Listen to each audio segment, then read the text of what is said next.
बिस्मिल्लाहिर्रहमानिर्रहीम अल्लाहुम्मा सल्लि अला मुहम्मद व अला आलि मुहम्मद। अस्सलाम वालेकुम नाज़रीन, मैं हूं आपका मेज़बान खालिद जमील और आप देख रहे हैं मेरा यूट्यूब चैनल। तीन चार बड़ी अहम ख़बरें हैं जिन पे आज हम बातचीत करेंगे। एक ख़बर तो ये गर्दिश कर रही है कि पाकिस्तान की दो बड़ी प्राइम इंटेलिजेंस एजेंसीज़ के चीफ तब्दील किए जा रहे हैं। इस हवाले से आपसे कुछ इंफॉर्मेशन जो है वो शेयर करेंगे। दूसरा अहम मामला, मरियम नवाज़ शरीफ की वापसी का शेड्यूल तय पा गया, वो पाकिस्तान आ रही हैं, लेकिन कौमी एहतसाब ब्यूरो न जाने क्यों शाहिद खाकान अब्बासी के केस में डट गया है और वो ये कहने के लिए तैयार नहीं है कि इस केस को वापस भेज दिया जाए। वो ये कह रहे हैं कि नैब कानून में तरमीम के बावजूद ये नैब के दायरे कार में अगर नहीं भी आता तो नैब इसमें ठोस शवाहिद रखता है और ये केस साबित कर सकता है। इसलिए अदालत ये फैसला करे कि अगर ये किसी और फोरम के दायरे कार में है तो नैब उस फोरम पर भी शाहिद खाकान अब्बासी के खिलाफ ये केस जारी रखेगा। इसके पीछे क्या मुहर्रिकात है और पीटीएम के अंदर एक खलबली सी मची है और वो स्टैब्लिशमेंट पर एतबार करने के लिए तैयार नहीं है, इसकी क्या वजह है। और फिर सबसे अहम खबर, पाकिस्तान तहरीक इंसाफ के मज़ीद 43 इस्तीफ़े मंजूर कर लिए गए और इस तरह से अब कौमी असम्बली से पाकिस्तान तहरीक इंसाफ का अमलन ख़ात्मा हो गया। सिर्फ 20 मुनहरिफ अरकान और 8 ऐसे अरकान कौमी असम्बली अब रह गए हैं पीटीआई के कौमी असम्बली में, जो एक किस्म के न्यूट्रल्स हैं। वो पीटीआई के साथ भी उस तरह से नहीं है, नाराज़गी का इज़हार करते हैं, लेकिन वो मुनहरिफ अरकान के साथ भी शामिल नहीं है। तो इसके पाकिस्तान की सियासत के हवाले से अब मज़ीद क्या असरात मुरतब होंगे, इनके ऊपर हम बातचीत करेंगे। सबसे पहले पीटीआई के इस्तीफ़ों पर ही बात कर लेते हैं। इसमें कौमी असम्बली के स्पीकर राजा परवेज़ अशरफ साहब ने पीटीआई की रिक्वेस्ट के बावजूद ये इस्तीफ़े जो हैं वो मंजूर किए हैं। पीटीआई की दरख्वास्त थी कि इस्तीफ़े मंजूर ना किए जाएं। इसका वाहिद मकसद यही है कि कौमी असम्बली में राजा परवेज़ अशरफ ने राजा रियाज की जो अपोजिशन लीडर की हैसियत है उसको महफूज करने की कोशिश की है। और इसके अलावा जो पार्लिमानी लीडर राजा रियाज फैसला करेंगे, अगर एतमाद का वोट लेने के लिए शहबाज शरीफ को कहा जाता है तो फिर ये 20 मुनहरिफ अरकान का वोट काउंट किया जा सकेगा, बावजूद इसके कि अगर 10, 15 या 20 नून लीग के अरकान असम्बली वोट में नहीं आते तो इनसे ये मामला पूरा किया जाएगा। दूसरी तरफ अब इसकी कानूनी और आइनी हैसियत क्या होगी इन इस्तीफ़ों की, क्योंकि इलेक्शन कमीशन ऑफ पाकिस्तान ने अभी तक डी नोटिफाई नहीं किया, इजलास हुआ, कोई फ़ैसला नहीं किया, ये मामला पेंडिंग कर दिया गया है। अब अगर कासिम सूरी साहब की जो रूलिंग थी, जो इस्तीफ़े मंजूर करके उन्होंने इलेक्शन कमीशन ऑफ पाकिस्तान को भेजा था, तो उस वक़्त भी इलेक्शन कमीशन ऑफ पाकिस्तान ने फौरी तौर के ऊपर डी सीट नहीं किए थे पीटीआई के तमाम अरकान को, बल्कि वो अपने पास रखा और फिर राजा परवेज़ अशरफ ने इनकी पर्सनल वेरिफिकेशन के लिए ये चीज़ें वापस मांगी तो वापस भेज दी गई थी। अभी भी मामला मुमकिन है लटकाए रखा जाए, डी नोटिफाई ना किया जाए, कि जब तक इलेक्शन कमीशन ऑफ पाकिस्तान फैसला नहीं करता पीटीआई इस सिलसिले में सुप्रीम कोर्ट या हाई कोर्ट में इस फैसले को चैलेंज करने की भी पोजीशन में नहीं होगी। और दूसरी तरफ वो जो एतमाद के वोट का मामला है वो भी उस वक़्त तक पेंडिंग में रहेगा जब तक कि इन इस्तीफ़ों के ऊपर फैसला नहीं होता। और अगर इलेक्शन कमीशन ऑफ पाकिस्तान इन इस्तीफ़ों पर फैसला करता है, इनको मंजूर कर लेता है, तो फिर इसकी एक लीगल जंग लड़ी जाएगी और उसमें गालिब इम्कान यही है कि पीटीआई के इन इस्तीफ़ों को जो डी नोटिफाई का फैसला होगा उसको कलअदम करार दिया जा सकता है, क्योंकि इन अरकान ने स्पीकर नेशनल असम्बली को ईमेल किया, व्हाट्सएप किया, नेशनल असम्बली सेक्रेटेरिएट आए, स्पीकर के घर गए और फिर इलेक्शन कमीशन ऑफ पाकिस्तान को लिख कर भी दिया कि हमने इस्तीफ़े दिए थे, अभी तक मंजूर नहीं हुए, अब हम ये वापस ले रहे हैं और हम असम्बली में जाना चाह रहे हैं। तो इसलिए ये मामला जो है कि लगता यही है कि ये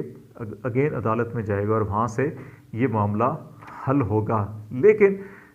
पीडीएम की हुकूमत एक काम करने में इस सारे सिलसिले में कामयाब हुई है कि जो एतमाद के वोट का मामला था शहबाज शरीफ साहब का, उसको कुछ अरसे के लिए मुअख्खर करवाने में कामयाब हुई है। और अब ये मामला उसी वक्त होगा जब इन इस्तीफ़ों का फ़ैसला या अदालती फ़ैसला जब सामने आएगा तो फिर उसके बाद मामला क्लियर होंगे।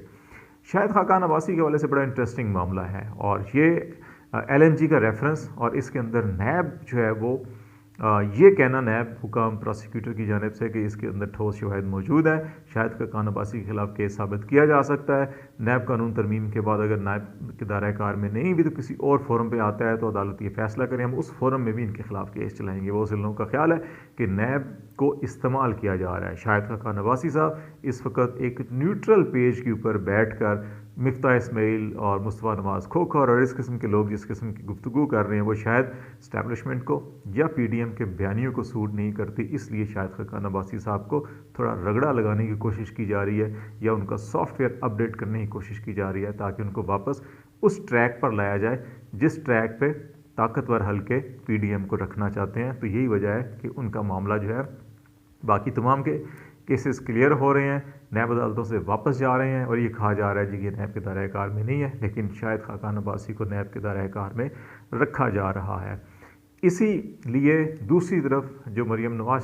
शरीफ की वापसी के प्लान का शेड्यूल मरीम औरंगज़ेब ने कर दिया, चीज़ें क्लियर है, बज़ाहिर दिखाई देता है कि मरीम नवाज आ रही हैं, लेकिन PDM की सफ़ों के अंदर इस वक्त गिला शिकवा ये किया जा रहा है कि इस्टेब्लिशमेंट से जो उनको तवक्कुआ थी वो पूरी नहीं हुई, इसलिए वो अभी इस्टेब्लिशमेंट के ऊपर अदम एतमाद का इजहार भी कर रहे हैं और उनका ख्याल है कि इस्टेब्लिशमेंट के ऊपर आंखें बंद करके एतबार नहीं किया जा सकता। क्यों नहीं किया जा रहा? उसकी बुनियादी तौर के ऊपर 2-3 वजूहात हैं कि अभी तक इमरान खान को गिरफ़्तार नहीं किया गया, अभी तक इमरान खान को नाअहल नहीं करार दिया गया, अभी तक इमरान खान की जमात को कलअदब या उसके ऊपर बैन नहीं किया गया। मुख्तलिफ केसेस आपके सामने हैं, ये 3-4 मुतालबात हैं और नवाज शरीफ के लिए माहौल साजगार नहीं बनाया गया कि वो वापस आएँ। इस हवाले से ये सारा का सारा इल्ज़ाम इस्टेब्लिशमेंट पे लगाया जा रहा है। कुछ दिनों से बयानिया सामने आ रहा है कि इस्टेब्लिशमेंट अदलिया और फ़ौज ने मिलकर जो है कि नवाज शरीफ के साथ और जो मुल्क के साथ किया कि उसके ज़िम्मेदार वो हैं और अब वही इसको अनडू करें और फिर साजगार माहौल पैदा करें, लेकिन ये उनको नज़र नहीं आ रहा। अब इसमें इलेक्शन कमीशन ने और अदालतों ने फैसले करने हैं, लेकिन PDM ये चाहती है कि इस्टेब्लिशमेंट अपना असर रसूख इस्तेमाल करके इसको जल्द अज जल्द करवाए, जो नहीं हो पा रहा इस वक्त तक, इसलिए ये एतमाद की बात की जा रही है। फिर सबसे अहम मामला जिस पे हमने स्टार्ट में बात की कि 2 पाकिस्तान की प्राइम इंटेलिजेंस एजेंसीज के चीफ का तबादला किया जा रहा है। इस्लामाबाद पिंडी के अंदर ये खबरें गर्दिश कर रही हैं कि ISI की चीफ और DGMI के चीफ की तब्दीली का अमल शुरू हो चुका है या इस सिलसिले में अहम पेशरफ्त होने वाली हैं। बाज़ लोगों का ये ख्याल है कि आसिम मुनीर साहब पहले ही DGISI को तब्दील करना चाहते थे, लेकिन ये प्राइम मिनिस्टर ऑफिस की डोमेन में आता है, प्राइम मिनिस्टर अभी नहीं करना चाह रहे, इस वजह से DGISI तब्दील नहीं हुए। और बाज़ लोगों का ख्याल है कि अभी मार्च या अप्रैल में कुछ 4 या 5 जो हैं कि वो लेफ्टिनेंट जनरल्स जो हैं वो नए प्रमोशंस होंगी मेजर जनरल्स की, और वो आएंगे तो उसके बाद फिर आसिम मुनीर साहब रीशफलिंग करेंगे अपनी टीम के अंदर और उस वक्त फिर गालबन DGISI की भी तब्दीली मुमकिन हो सकेगी। इसके अलावा DGMI के हवाले से ये बताया जा रहा है कि उनकी भी तब्दीली ऑन कार्ड्स है और जनरल आसिम मुनीर जो है वहाँ पर भी अपना काबिल एतबार जो अफसर है वो लगाना चाह रहे हैं और इस सिलसिले में बाज़ लोगों ने दावा किया है कि DGIM को तब्दील कर दिया गया है, लेकिन ऑफिशियल स्टेटमेंट अभी तक इस सिलसिले में नहीं आया। उसकी रीज़न यही है कि आसिम मुनीर ने चार्ज संभालते ही ट्रांसफ़र पोस्टिंग है या इस किस्म के मामला हैं उनको हाइप क्रिएट ना की जा सके, इसलिए उन्होंने कहा कि इसके ऊपर कोई प्रेस रिलीज वगैरह नहीं जारी किए जाएंगे। फिर उन्होंने इसके अलावा भी जो पर्सनल एक्टिविटीज़ होती हैं आर्मी चीफ़ की ऑपरेशनल एक्टिविटीज़ से हटकर उनको भी मीडिया से दूर रखने की हिदायत दी और कहा कि प्रेस रिलीज वगैरह ना जारी किए जाएं, बल्कि सिर्फ आर्म फोर्सेस की जो ऑपरेशनल जो सरगर्मियां हैं